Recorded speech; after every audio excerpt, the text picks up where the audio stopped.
கண்ணனுடைய இதழ்கடை அமுதம் எச்சில் இருக்கே அதனாமிருத்தம். ஆனா இவளுக்கு என்ன கோபம் தெரியுமா? அதை இந்த பாஞ்சஜன்யம் மட்டும் தனியா எப்ப பார்த்தாலும் சாப்பிட்டுட்டே இருக்கேன்னு பாண்டாளு கோபம்.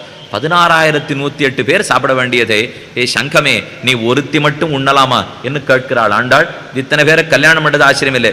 ஒத்தொத்திக்கும் 9 பிள்ளை ஒரு பொண்ணு. எத்தான் நான் கண்ண நீங்க பெருக்கி பார்த்துங்க, எனக்கு கணக்கு தெரியாது. 16,108 பேர், 9 பெண்ணு ஒரு பிள்ளை. இது இத்தனை பிறந்திருக்கான். பகு குடும்பி. பத்திரிகை அடிச்சா ஒருத்தருக்கும் கொடுக்கவே வேண்டாம், அவனுக்கே கொடுத்தா அவனை கூப்பிட்டாலே கல்யாணத்தை தம் வீட்டோடய முடிச்சுடலாம். இதுதான் பெரிய குடும்பம் தானுமாக கண்ணர் இந்த கதையை சாதித்தார். ஷோடசஸ்திரீ சஹசிராணி சதமேகம் ததோதிகம் தாவந்தி சக்கரே ரூபாணி பகவான் மதுசூதனா.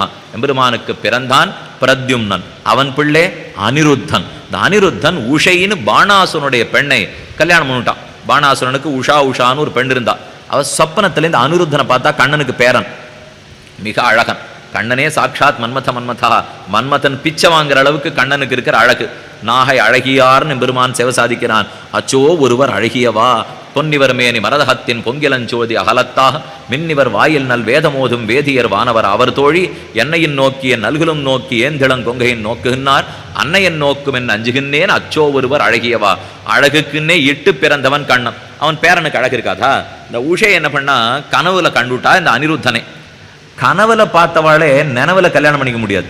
ஏன்னா இந்த கனவுக்கு இருக்கிற ஆச்சரியம் என்னன்னா, நானே நாளைக்கு பார்க்கணும்னு நினைச்சா பார்க்க முடியாது, நான் பார்த்துட்டு இருக்கிறச்சே இன்னொருத்தம் பார்க்கணும்னு நினைச்சாலும் பார்க்க முடியாது. இந்த ரெண்டுமே கனவுல நடக்காது. இவளுக்கு இப்ப கனவுல பார்த்துட்டா இந்த அனிருத்தனை கல்யாணம் பண்ணிக்கணும்னு ஆசை. அவளுக்கு சித்திரலேகான்னு ஒரு தோழி இருந்தா. அவளை பிடிச்சு கனவு கண்டேன்னு சொன்னான். இந்த சித்திரலேகைக்கு ஒரு தனி சக்தி. பக்கத்து வீட்டுக்காரி கனவு கண்டாள்னா அவளை சித்திரமா தான் எழுதிடுவோம். இதுதான் அவளுக்கு இருந்த சக்தி. இவ என்ன பண்ணா, ஊர்ல இருக்கிற அழகனை எல்லாம் படம் வரைய ஆரம்பிச்சா. கிட்டக்க வந்து கண்ணன் படைச்ச வரைந்து காமிச்சா. சொன்னா உஷே கிட்டக்க வந்துட்டே, ஆனா இத்தனை அழகு இல்லை நான் பார்த்தவனுக்கு. சொன்னா கண்ணனை பார்த்துட்டு அடுத்து அவன் பிள்ளை பிரத்யும்னன் படத்தை வரைஞ்சா. இன்னும் கொஞ்சம் கிட்டக்க போனோம், அனிருத்தம் படத்தை வரைஞ்சா. இவன் தானுட்டா. கடைசியில கல்யாணம் பண்ணாகணுமே என்ன பண்ணலாம்? இப்போ இந்த அனிருத்தன் துவாரகையிலே தம் வீட்டு மேல படுத்துன்னு தூங்கிட்டு இருந்தான். என்ன பண்ணா, இந்த தோழி சித்திரலேகை இருக்காளே 4 பேர் அடியாட்கள் அடைச்சிண்டா. நேர போய் கட்டுரோட தூக்கின்னு வந்து இந்த பாணாசுரனுடைய ஊர்ல வச்சுட்டான். 2 பேருக்கும் காதல் வயப்பட 2 பேரும்